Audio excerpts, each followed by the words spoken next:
Okay, girl, trying to pick my favorite scene out of this drama to discuss was like picking a cloud in the sky. I could write a thesis about this drama. I really could. Hi, guys, I'm Lael, And I'm Courtney. and welcome to our new All the Drama podcast, where two best friends talk about Korean. Japanese, Thai. and Chinese dramas. So sit back and listen while we rant and ramble about the scenes that made us cry, laugh, and squeal with excitement. Now, girl, tell me all the drama.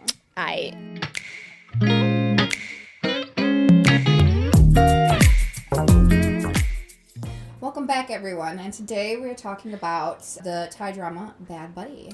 Which we originally thought was like an enemies to lovers trope, but after rewatching it again, I have to say that it's more of a star-crossed lovers type of trope than for enemies to friends. There's a lot of reference to Romeo and Juliet in this. A lot of hidden reference, and Yeah. I love it. Absolutely love it. We get so much symbolism. The families hating each other, the friends hating each other, the balcony scenes, the different faculties. So much of it comes back to that star-crossed lover, more so than the enemies to friends. Yeah, enemies to lovers trope. Yeah. And I think you're right. I didn't catch that the first time, and then she mentioned it, and I was like, I didn't yeah, either. it's true, because they always use their respective color. Like, Pat's always in red, and Pran's kind of always in yellow. Yep. And even the family trash cans are the same contrasting. color. Yeah. All of it points to, there's so much references of just that star-crossed lover trope, and it's so well done in this. It's phenomenal. But the one thing I have to say that in this drama that Romeo and Juliet did not have is the chemistry, though. The actors, oh my god, it is off the charts for me. I know.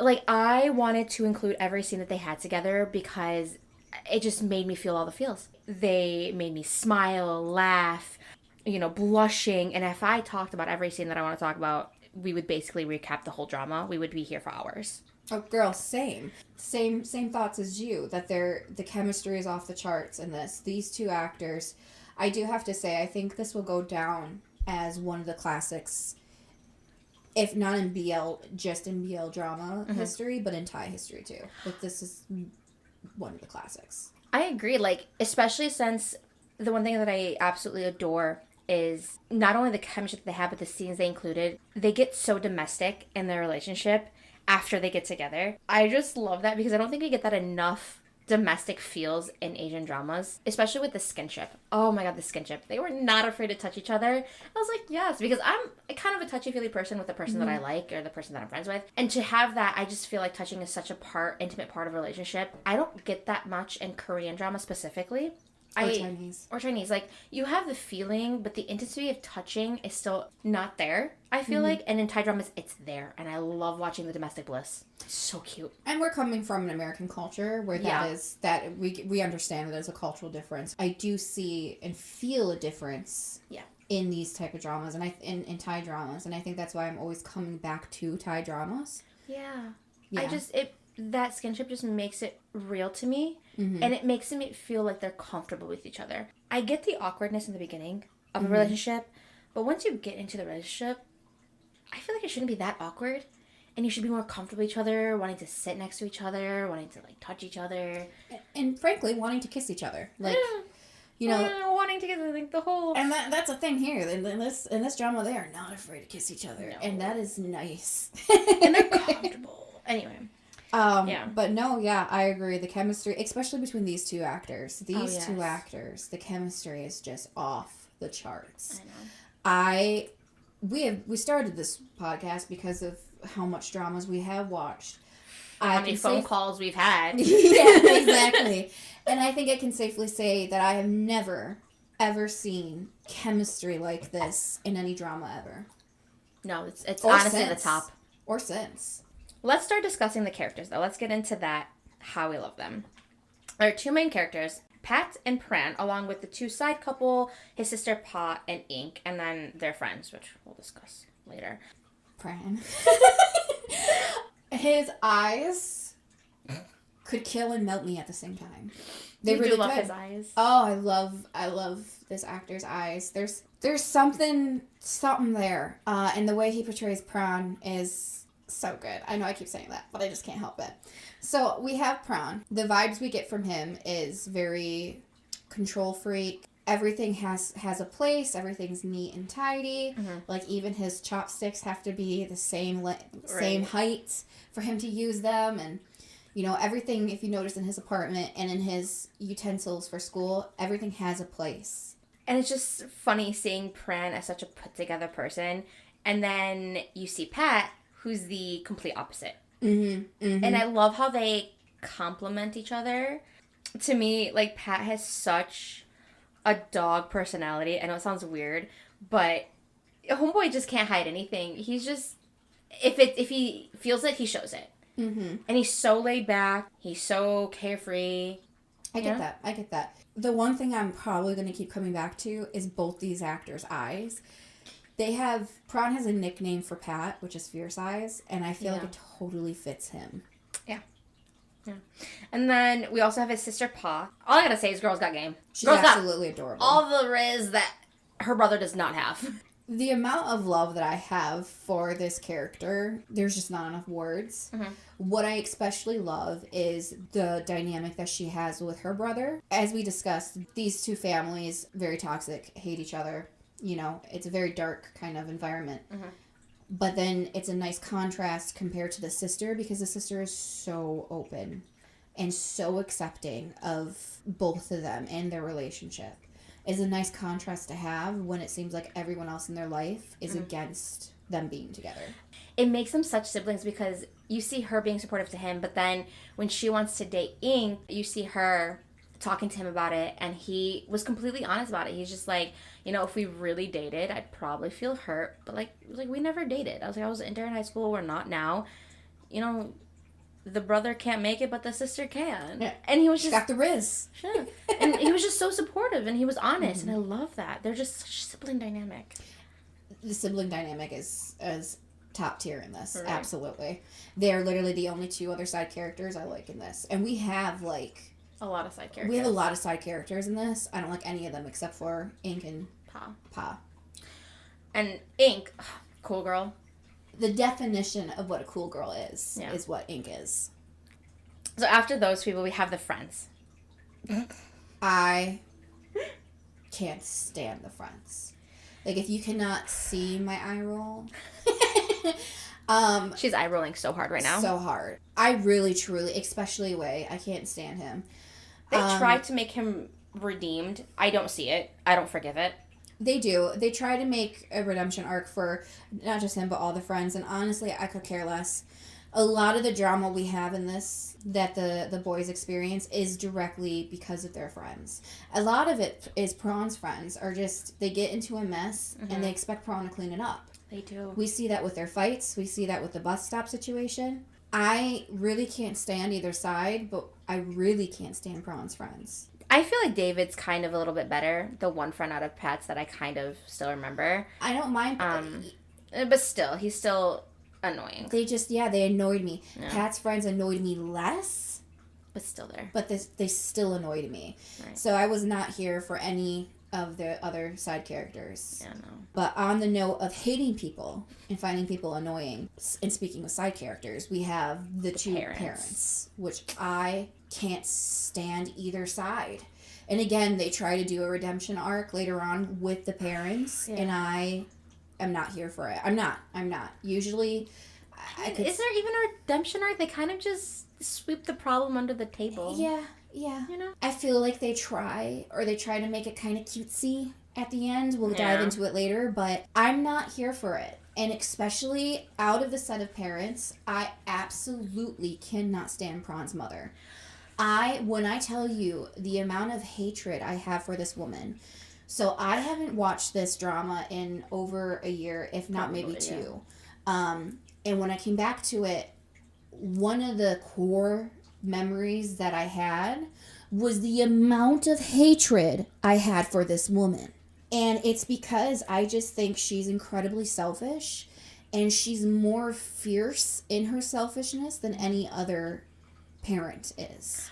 I agree. Here's the thing. I hate the way she goes about raising Pran, okay? Mm-hmm. Like the whole, you should never really teach your kids to hate.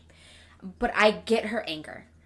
I get why she's angry. And it's justifiable. But the way she's stopping her son's happiness is something I don't like or can forgive either. See, I can't get behind that. I get why she's angry. I do. Mm-hmm. But that's where it ends for me. I think her anger is excessive. It's controlling her life. It is. It's turned her into a villain for me. Mm-hmm. And she turns into a villain to her son. One of the key points that I'm thinking of when I talk about her is the moment when she sees her son in high school playing in a band with Pat. Yeah. Mind you, they didn't start this band because they were friends. They were assigned by the teacher in the school to play in this band. So she doesn't even know that they're friends or anything. She doesn't know the situation at all. You see this moment where they're in high school. Pat and Prawn are on stage, duking it out, having a great time, and you can literally see the joy that is on Prawn's face. Yeah. And then it pans from him to his mother, who is in the crowd, seething with anger. Mm-hmm. And I just don't understand how you can look at your child and see how happy he is. And the first instinct you have is to rip him away from that. They don't even get to finish their song. No, he leaves his guitar too. Yeah, she takes him immediately to the office to get him transferred where? To a boarding school. And mind you, she is so upset about this moment that he's no longer to even mention music or play music forevermore. That's where I hate her. Incredibly psychotic. I agree. She basically turned into a monster. Yeah, a monster. And where Pat's dad is no angel either, no. And I don't like him either, and he caused a lot of these issues. I'm not a fan of his, but the mother, I feel like, just goes way too far. She goes to the extreme. Yeah. So those are all the characters, pretty much. All right, let's just get into the opening scene. I'll be happy to do so. So the opening scene is also one of my favorite scenes. I think it is one of the best openers in a drama. I do. And I think it's because it ties, like, you see their dynamic with each other right away. I feel like it's so showcased. Can I just say that I love fighting scenes in Thai dramas? Because, absolutely. They're so out there. I absolutely love it. They're so kind of fake. I have to admit it. Their acting still is getting up there, but they're so kind of scripted. The way Prawn just flies in. Like, he literally just flies. They have him. Boom! And it's like, you can totally tell it's scripted. Like, absolutely, but there's something that I love about that. Usually, I'm telling you, any other drama, anywhere, it wouldn't work. No. Thai dramas make it work. I don't know how, but they do. Fair enough. And I'm telling you, that plays so much into why I love this scene, because it is so out there. And it fits. It fits because they're so out there. Pat is out there. The fact that we're seeing Pat, who just dives head in, you know, he's fighting, he's in the mix of it, and then all of a sudden, Prawn flies in like a freaking superhero and does a kick right to the dude's chest. I know, and then, this ties back to how we love Nanon as an actor who plays Pran, but his little micro expressions was just like... sold me. Oh my gosh. Oh my God. Without saying anything, just changing the little bit of expression on his face, we find out instantly that after Pat turns around and looks at him, we can tell on Prawn's face that he knows him. That he recognizes him. Because there's a few seconds of confusion, all within just the eyes alone. Like, he doesn't even really do much with the face. Just his twitch. It's his eye twitch. Yeah. It's his eye twitch. Yeah. I don't know what it is. Here's the thing. I think it goes from confusion to tiny bit of like, oh my God, the guy that I like is here. And then anger. Yeah.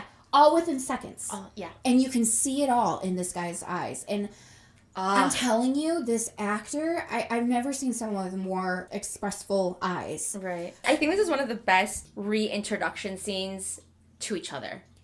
Absolutely. I mean... like, after not seeing each other for, what, how many years? 3 years. Yeah. That day in high school when they were in the band, that is the last time they saw each other. They didn't even get to say goodbye to each other. Right. Like, and we find out they were actually friends. Which, I mean, like, ties into the next scene that we see, because we're always thinking that they're enemies, but then we realize that, they're actually, like, frenemies. After all this, you know, Pran buys Bruce cream for himself, but then also shares it with Pat, because Pat was also Bruce. Right. Exactly. And then earlier in that episode, too, we see Pat, grabbing Prawn and hiding him from his own friends, trying to kick his ass.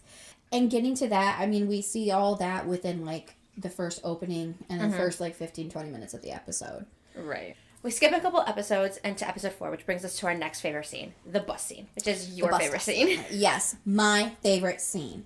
So, as I said earlier, when I came back to watch this, there were a few things, like a few core things that I still remember. One of those that I vividly remember is the bus stop scene. And is this the scene where they lay on the pavement? Yes. Okay. Yes. Honestly, it's a very short scene. We don't get much of it. But it's the way that these actors portray the characters that just make it. So at this scene, they are looking at this bus stop that their friends destroyed in a fight. Previous episodes ago. And they're trying to figure out a way to build a new one. Prawn is having an issue coming up because he's an architecture student. So he's responsible for the design of it, and he's just not seeing the picture. And then so Pat makes it instead of serious situation, he makes it a very goofy, fun, playful situation by saying, well, pretend we're boyfriends and you can be the husband, I'll be the wife, and to get shelter from the rain.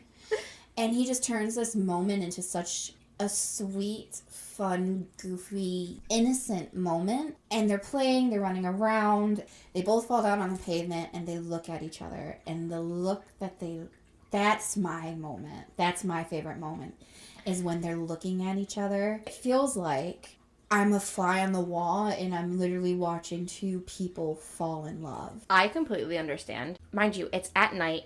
No one else is around. You see their true personalities. They can be themselves. They can be themselves. With each other.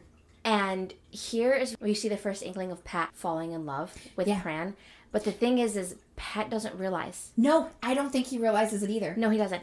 And side note, apparently the directors, do you remember this? Yes. Oh my God, this is what makes it even more for me. Yeah, the directors told the actor who plays Pat, don't look at Nanon, or the guy who plays Prawn, with so much love in your eyes. The actor, Om, was like, I can't do that. They were friends outside of this too, by the way, in real life. So they kept it in with him being in love, and I think that's such a pivotal moment because it just starts the ball rolling of them falling in love. Yeah. And the director was not planning for this to be a romantic scene. And it is. And it's because of the actors. It encapsulates the romance that we're seeing that's blooming, this sweet, pure, innocent type of love. Can I get someone to look at me like that? I know, right? With those eyes. I'll take either eyes. And this is what kills me because we have this beautiful, beautiful scene, all right? They're falling in love, they're romantic, right? In the same episode, you get these two heartbreak scenes. One is the scene where Prawn and Ink are talking. And at this point, I think Pat still sees himself kind of have feelings for Ink and he wants to get back together with her. It just sucked watching this because Pran knew that Pat liked Ink. And imagine having to talk to your crush's crush and their crush is a nice person. Like, you can't hate them. She's a nice person. She's super sweet. I think that's worse. It's way worse. I do. Because not only does he talk to his crush's crush and she's a sweet, amazing girl, you get the next scene where Pat has to essentially spend the night in Pran's apartment because he got locked out or forgot his keys, was it? Yeah, he forgot his keys to his own apartment, and of course they live across from each other.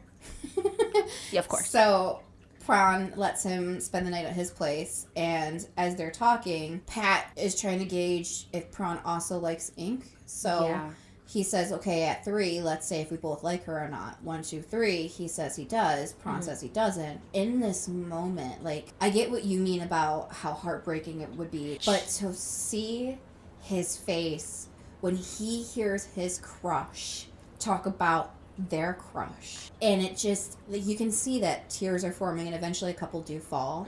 And I think the reason why this is such an impactful scene is because we're seeing it all across the face again. Yeah.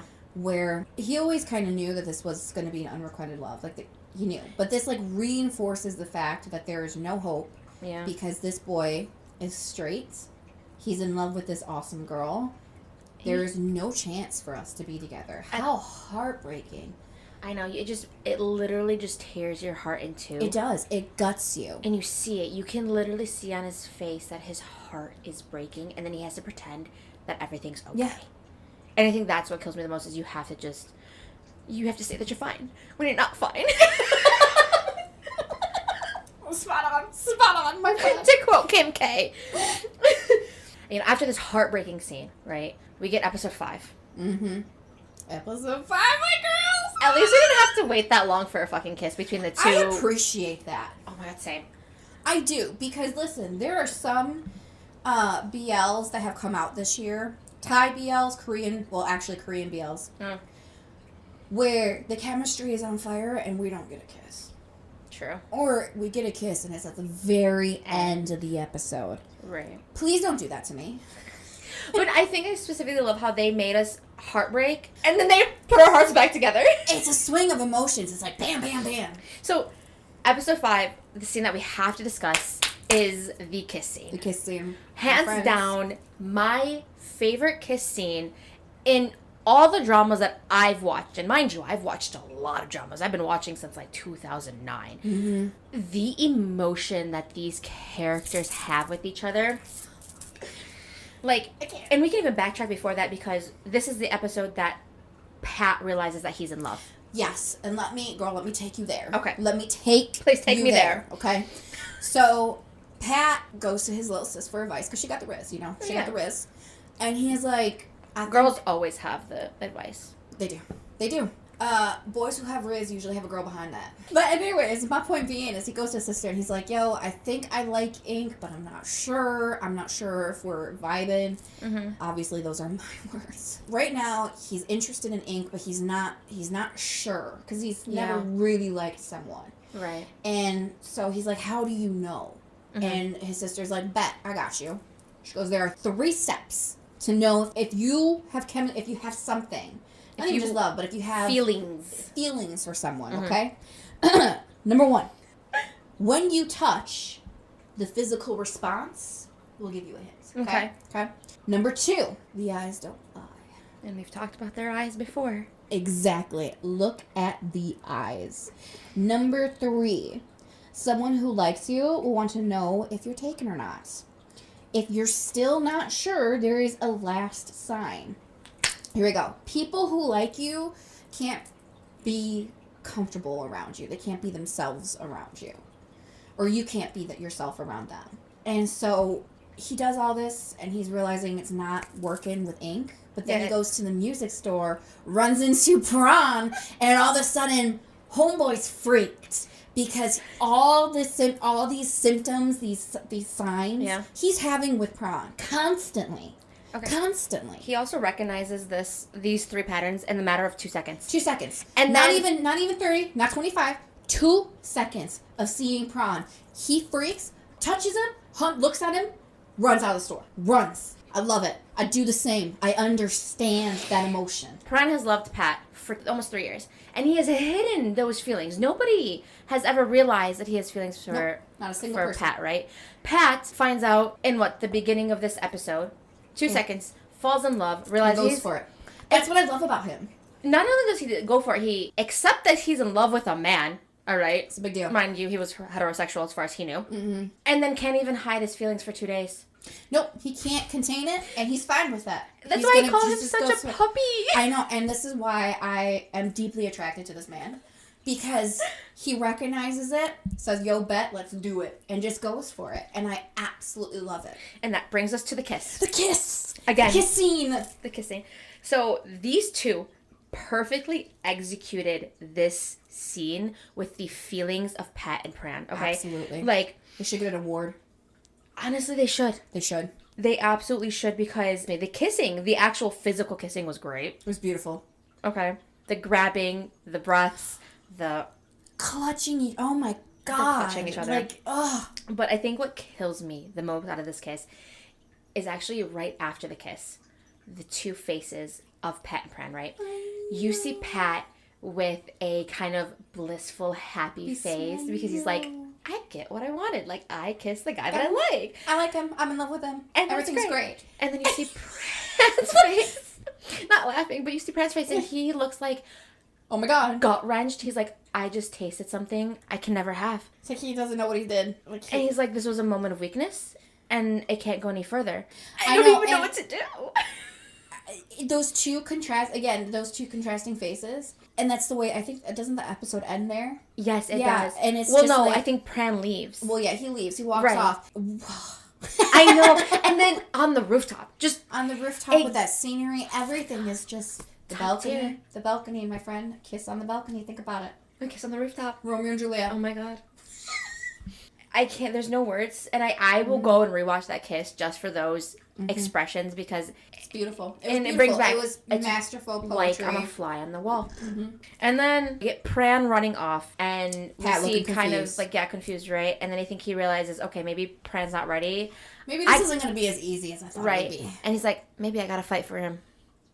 And then we move into episode 6, and that's Lael's favorite episode. Okay, it's not my favorite episode per se. It's just the concept of the whole episode of Pat I got you.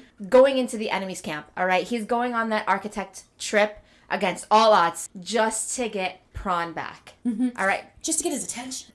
I have to give him all the credit because he's outnumbered. All right, He shows no fear. He shows no fear. and I love that.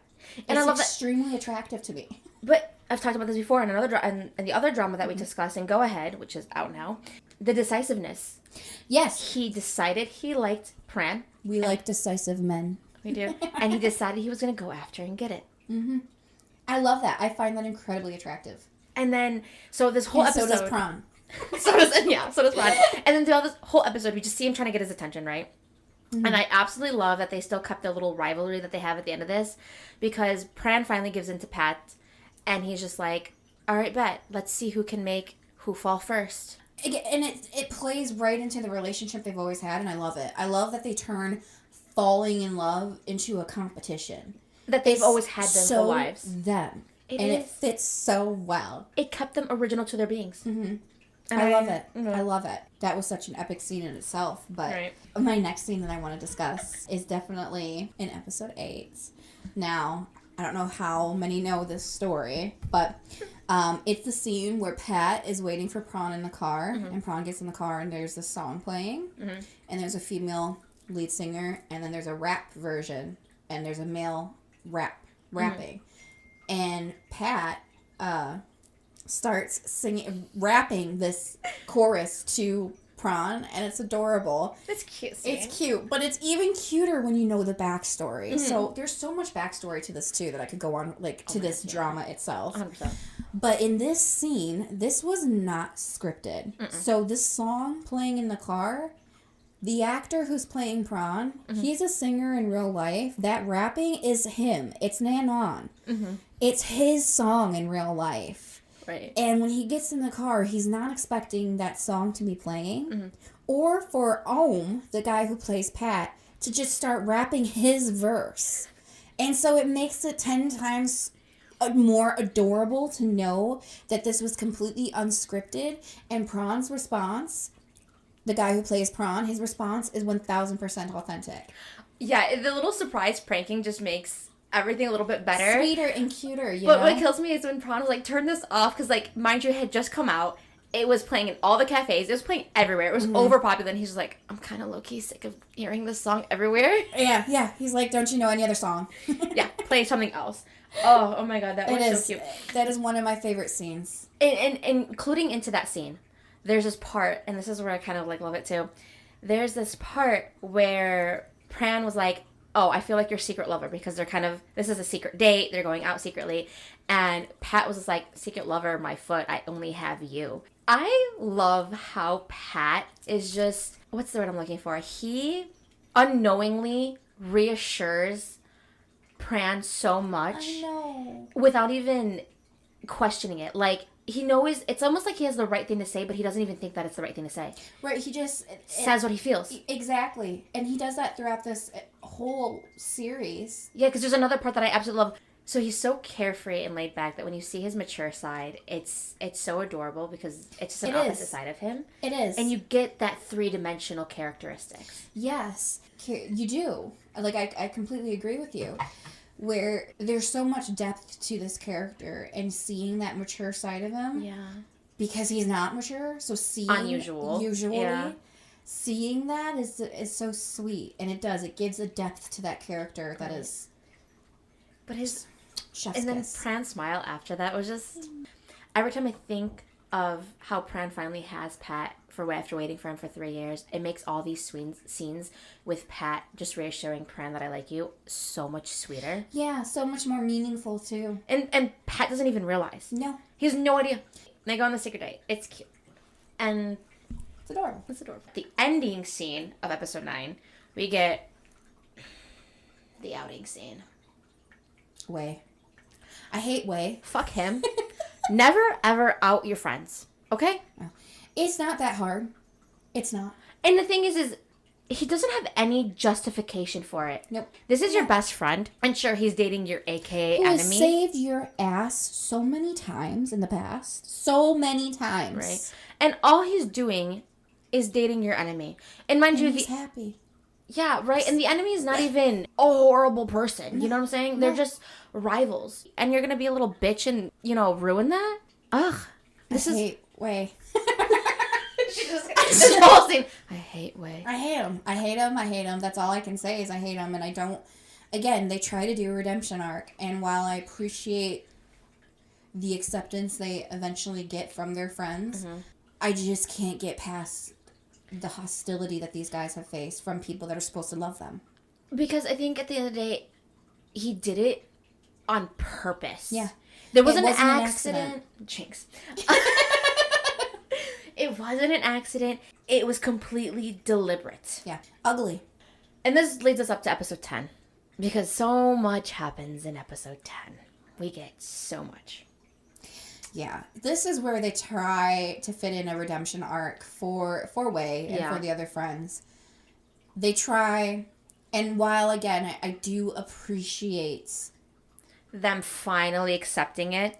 I just can't get past the ugliness Right. that they faced from people who are supposed to care about them. Yeah.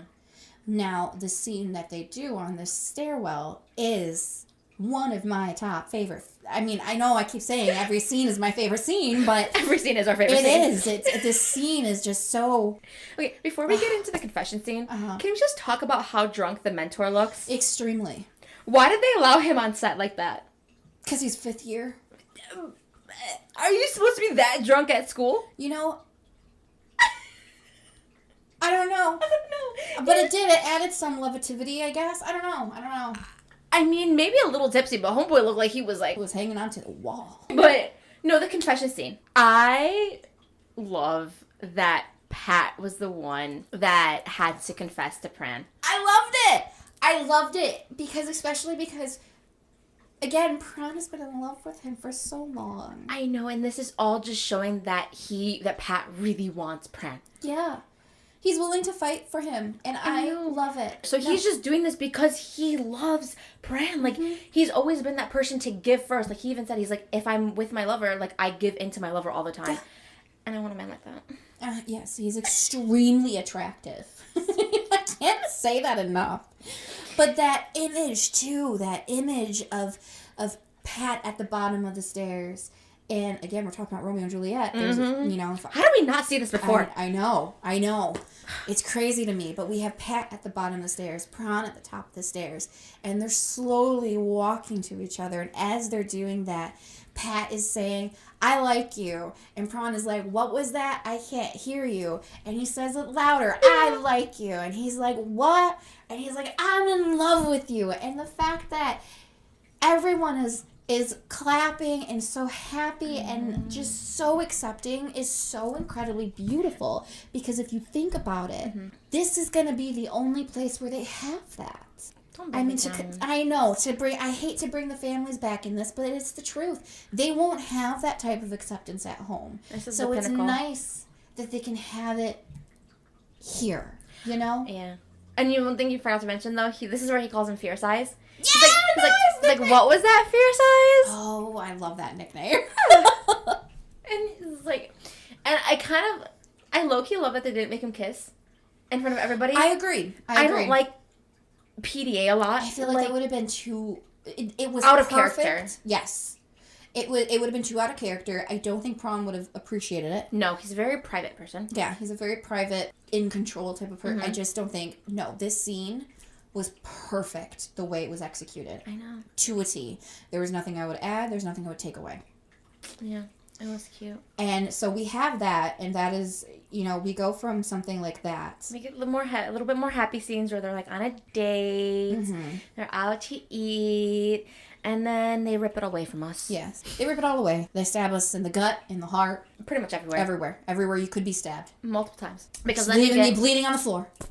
Because the parents have to come in and ruin everything because they suck. So we have this, and that's the thing, we have this beautiful, intense moment where they're accepted by everyone in their life. And they're happy. Everything's finally going okay. And they're having fun. They're out in public. They're just doing their thing. And who sees them but Pat's dad and mom? It's not like they're kissing and hanging on each other in a romantic sense. What Pat's dad runs into in the mall is he literally sees them pushing a cart, right? Yeah, and Pat just like shoved her. You know, they were Playful. They were playful. Yeah. But you can tell that it's not a friend type of playful. Like, me and you'll get playful, but we don't get that playful. We don't have that vibe. No. Love you, but not that vibe. There's that, yeah, exactly. So Pat's dad is instantly like, what? I love how... Excuse me? Like, you can... I love how the dad clocks it, though.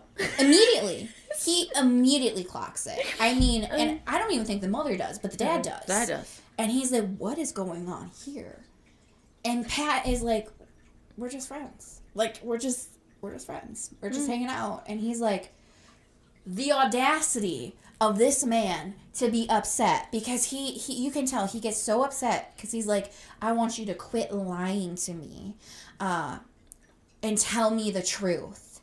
And then he gets into like Pat's face, and Prawn goes to protect him, and Pat's dad shoves Prawn down aggressively. Yes. And that's when I didn't think this man could get any more attractive. Pat just goes, you know what, Dad? Yeah, we're boyfriends. We are boyfriends, okay? And the dad gets so mad. And I'm like, you have the audacity to be mad because your son's lying to you, but you created an environment where he had to lie to you. That's what I think parents don't get is, like, if you create an environment where your kid has to lie to you, don't be shocked that they're lying to you. Thank you. I think the reason why he clocked it so quickly is because he was picking up signs. Yeah. More into this scene, though, with the parents, I love how both boys reacted to the parents. Oh, yeah. I do, too. So, I absolutely do, too, because we had Pat, standing up the way he did. And then you go to Prawn and his mother. Yeah. So, Pat... Hate with a passion. So, Pat, like, stood up to his dad, and that was totally Pat's personality. Like, I totally expected him to just be like, yeah, well, these are my feelings. Mm-hmm. Sucks. But Pran, I was surprised at Pran's dialogue with his mother, because the fact that Pran stood up to his mom when he was such a parent pleaser made me kind of really happy that he also sees Pat the same way. Like, he's willing to fight for him. Yes, he's willing to fight for Pat as well. And you have never seen that before. Yeah, I was really worried because he is such a parent pleaser. Like, he's such, no offense, in a way, he's kind of a taker. Yeah. And I feel like he's a taker because he kept these feelings hidden for so long that he wants to take everything before he thinks it's going to leave him. But then at this moment, you see, oh, I'm going to give back and I'm going to fight for my boyfriend. And he did it respectfully. He didn't raise his voice at his mom. No. He didn't yell at her. He's just like, I'm happy. He's my boyfriend. And then, yeah, Pran's mom was like, how dare you? I'm going to slap you. He's talking to her in the most respectful way, and she slaps him because, I can't stand this woman. I know. But then we get the cute scene. We get the rooftop hugging scene after this. And the fact that they find support in each other. The way Pat holds Pran. As he's breaking down and crying. I mean, they're both crying, but Pran is because sobbing. And there's a really real chance that she's not going to forgive him. Like, yes. There's a chance he's going to lose his family. And he knows this. Yeah. Whereas Pat, I don't know if all Pat is focused on is him. Right. Like, he just wants to take care of him. And that's what I love about this scene. Because here's the thing. I think Pat realizes with his family, they may hate his choice and everything like that, but he knows that his family loves him. He has a sister, at the very least, who has his back. Pran doesn't really have that. No. And I think, too, at the end of the day, is just that he cares more about Pran than what could come of his family situation. I really do believe that. And this is where you see his maturity a little bit. Mm-hmm. You see him become the man that Prawn needs. Yes, that Prawn needs at this moment. Not that they both aren't men, but... And then that fades out and we go into episode 11, which is my favorite episode. Like, everything from this episode is my favorite thing about this drama. I have to agree, this is actually my favorite episode. Like, I Really? love episode 6 because I love the fact Pat is fighting for Pran. I got you. But episode 11 is where we get... All of it. Yes. So what they do, and what I love about this so much, and I feel like episode 11 just encapsulates the feeling of the entire drama. And what I mean by that is Pat takes Prawn and runs away. And they run away together. And they go to the one place that they were the most happiest, which is that oceanside town, you know. Recycling program thing that they went to. Way back in episode 6. And can I just mention how I love that the guy there that takes them in, he sees 2 kids That are in need. Mm-hmm. And he takes them in, and he's like, I got a place for you. Stay how long as you like. My house is open for you. I know. And that's, you know, I just love that because there's so many kids in this world that need that. You know, with Pat and Prawn's family, they make it very clear from the get-go, they don't care that they're gay. They just care that they like each other. But I feel like a lot of symbolism involved where... If I could interject, I feel like this is where it breaks off from Romeo and Juliet, if Romeo and Juliet were able to get away. Yeah. In a healthy way. Yes. I agree with you. This is the moment. And it's because of people like this person who a lot of kids in real life, like, need. Yeah. That's what I'm trying to say is, like, this one person, if they didn't have him, they would have just been lost. And this one stranger sees 2 kids in need and opens up his door and says, you can stay here as long as you like. Yeah. I'm going to put you to work, though, but you can stay as long as you like. And then that's when, and this is what I love about this scene, is that Pat... They start working, they do these odd jobs, and then they work, you know, they get some jobs at the bar, and Pat's, you know, realizing, he's talking to the bar manager, and he's like, yeah, you can work here permanently if you want to. And the guy that the house they're staying at, he's like, yeah, you can stay here as long as you want to. And so Pat goes to Prawn and is like, I'm willing to throw everything away to be with you. Right. For us to be happy. And if that means running completely away and staying here and starting completely over with just the 2 of us, I am willing to do that for you. Oh my God. But he also, I think, implied that if they wanted to go back, I would also do that for you. Yeah. Because Pat will do anything for Pran. Yeah, he would. And that's this whole... Episode 11 is Pat just taking care of Prawn. But that's Pat's personality. Because you see it again in this where they kind of make this little bet in the beginning of the episode where they're like, okay, let's not talk about our families. Let's not discuss our families. But then Pran breaks it. He discusses his mom. He talks about his mom. And Pat just looks at him. He's like, yeah, I'm not going to say anything. You needed that. So whatever you need, I will be there to help and support you. So we can stay here. I can get some money.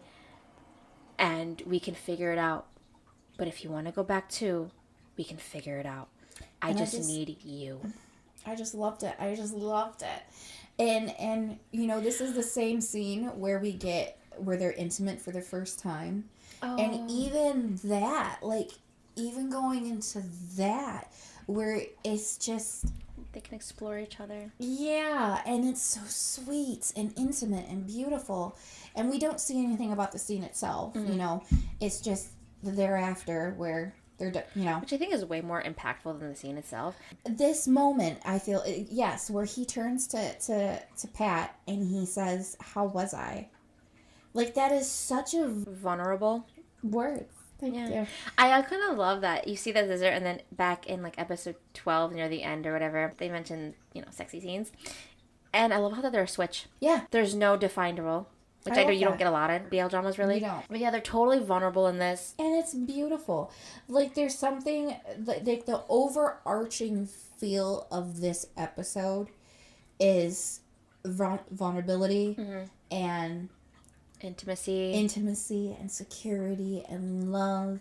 And kind of, like, their love is just shown in such a pure and simple yet beautiful way. And that's what I really, really love about this series. And this is the first time in an environment, You know, like we had in that episode, that scene with the school, where they are able to just be. They don't have to hide. They don't have to hide at all. They don't have to hide from their coworkers. They don't have to hide from the, you know, the friends they make there, from the little boy they kind of take on and mentor, like all of that. Everyone they interact with, they can just be, and they don't have that at home. No, but then they make the ultimate decision to go back home. Right, because as sweet as it was, and as many times as you can run away from your problems, it's not realistic. You can't. You know, they're both in college. It's just, you know, it's just not realistic. Yeah. You cannot sustain this.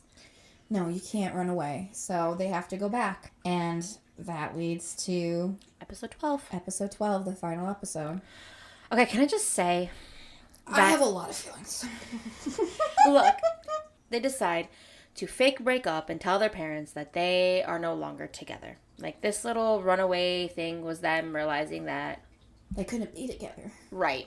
And they tell everyone in their lives, except for the two best friends. The two best friends and the sister and her girlfriend. Right. That they're actually still together. Yeah, like, they tell everyone at the university, they tell everyone at home, because they want to make sure that there is absolutely no way that their parents can ever accidentally find out that they actually are still together. Yeah. So for the rest of their school college years, experience, the college experience, they're hiding. They're hiding from their parents, from the university, from most of their friends. They can't be themselves. Yeah, they end up living together outside of school.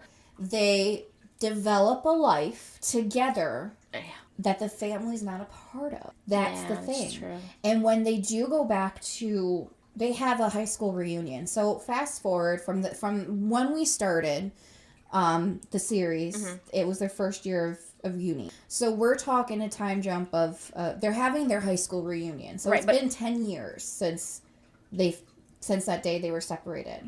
And for most of the episode, we actually don't know that they're together. They make it look like they're not, that they actually did break up that day way back when. And it's only further in the episode where we realize it's a front. 4 years down the road, they're more lax with how they interact with their families, but the way that they're still hiding it from everyone. Like, they've built a life together. They live in an apartment together, but they don't tell anyone at their high school reunion that they're together.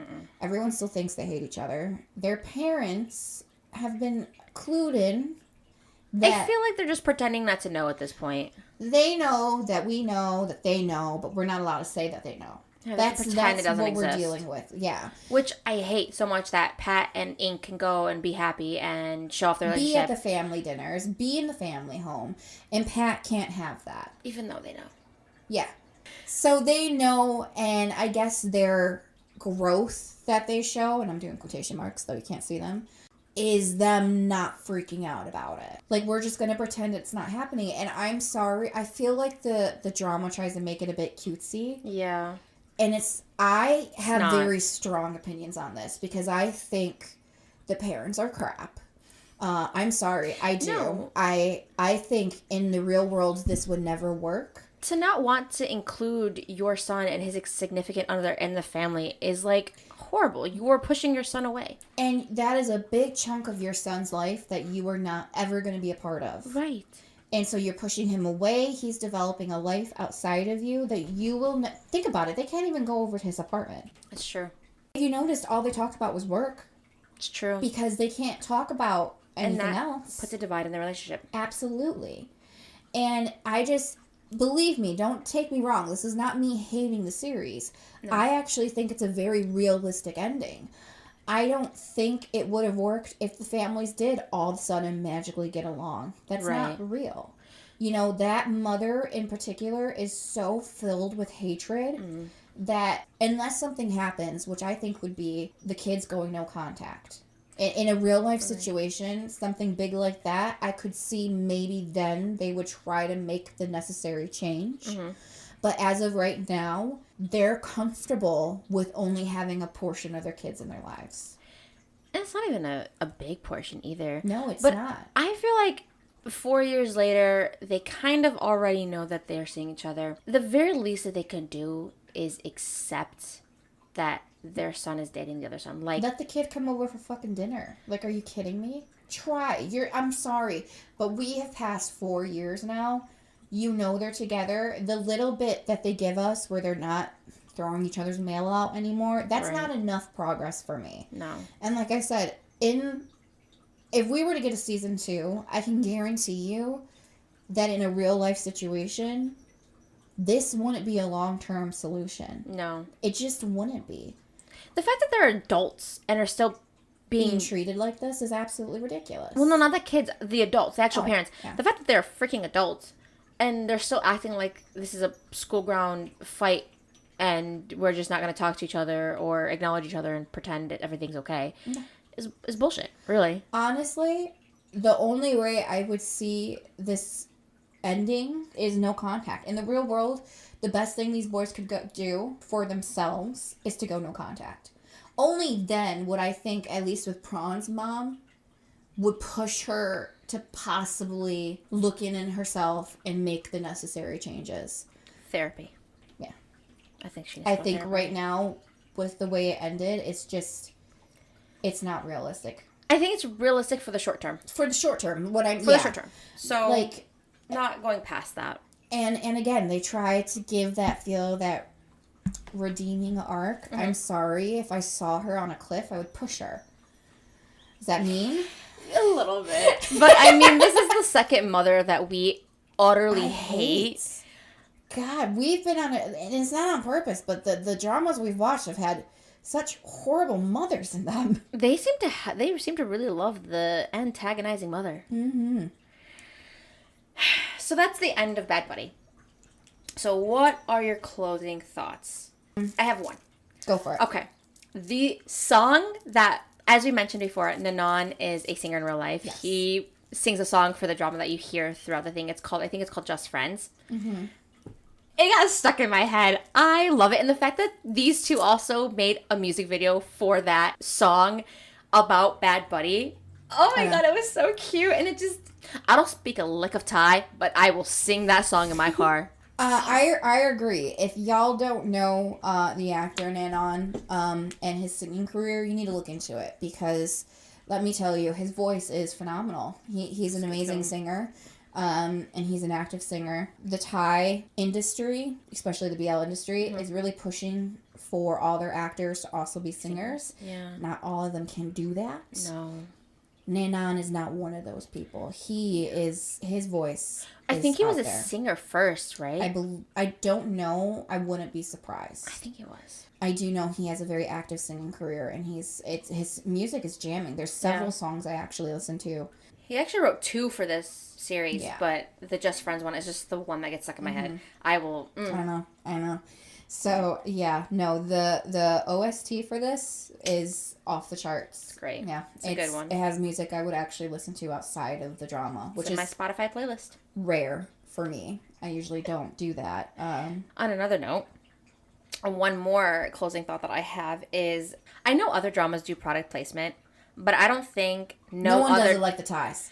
No one does it like the I ties. want the that BL ties dramas. No one does it like the BL tie dramas. I want that purple drink. I don't care. I want the nose inhaler. I want the drink. I want the face stuff. I want, and the way they do it is so obvious, but it works. Obvious. It is always obvious. In every single BL drama you watch, you know when the product placement is happening, and you're okay with it. I wouldn't be okay with it in any other drama. So, what's the word I'm looking for? They're not hiding it at all. It's not, but it's not the obvious. It's shameless. They're so shameless Yes. about it. They are so shameless about this product placement. I don't hate it. Yeah, no other dramas have made me want a product more. Like, Korean dramas do it. I'm like, okay, cool, I like it. But Thai dramas... No one does it like the Thai dramas. Oh! The Thai BL dramas. None. Yeah. I'm telling you. And they know. They know that we know that this is a product placement. They don't care. Every time they're drinking, that label, right there. You know? Right there. Every time they use shampoo, right there. Right there. Can we talk about the product placement in this one specifically, the printer? I know. Go for it. The fact that, this is one thing I forgot to mention, but Pran calls Pat over to have him, put in the ink to his printer, and he's like, oh, this is so easy, and I'm like, this is such a shameless ad. What about the facial cleanser? Every time. Here. Let's pretend to pour some on this napkin, and then we'll put it on our makeup faces, but we won't really put it on. We'll just can't take off the makeup. Right, we can't mess with the makeup, so we'll just lightly, and you can tell that it's not touching the skin, but you're here for it. And I don't know why I'm here for it, but it works. I think it's because they're so shameless about it. I know. It's like we're gonna do it. It's not gonna fit whatsoever, but we're gonna do it. We're gonna do it. And we're gonna show you the label the entire time. And I love it. It's so shameless. It's the same with the fight scenes. You look at other Korean dramas, the one we just covered with Marry My Husband. Yeah. Where the product placement is very seamless. I don't even remember the product placement. There was a couple where I was like, ooh, I caught that. Oh, okay. And you don't remember it. Mm-mm. And neither do I. But I remember thinking in my head, ooh, I caught one. Mm-hmm.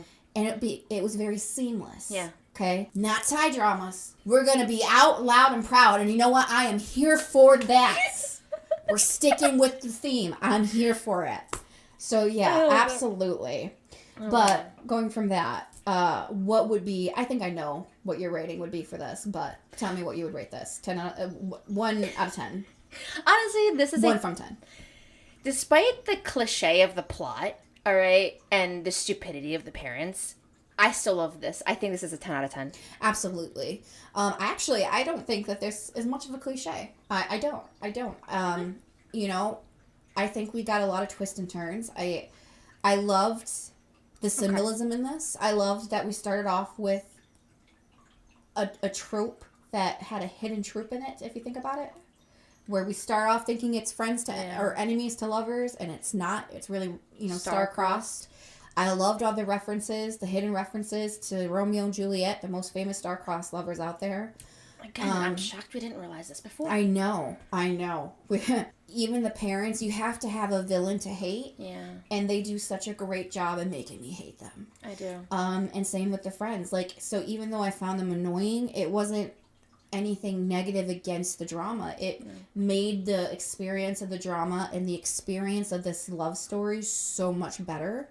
Yeah. So I have to give this a 10 out of 10. And I told you before on the side, I really do think that Bad Buddy is going to go down as one of the classics in Thai drama history. Because I really do. You get a little bit of everything. You get the enemies, you get the star-crossed lovers, you get the scenes, the domestic scenes, you get the drama, you get the chemistry. Oh, I think that's what makes it to this. And the acting is phenomenal. The plot is phenomenal. It just has everything you would want and need in a drama. So 10 out of 10. Definitely recommend. And we'll end there. Thank you, Almin and An, for giving us such a fantastic love story. Oh, we appreciate you. And that's a wrap on Bad Buddy.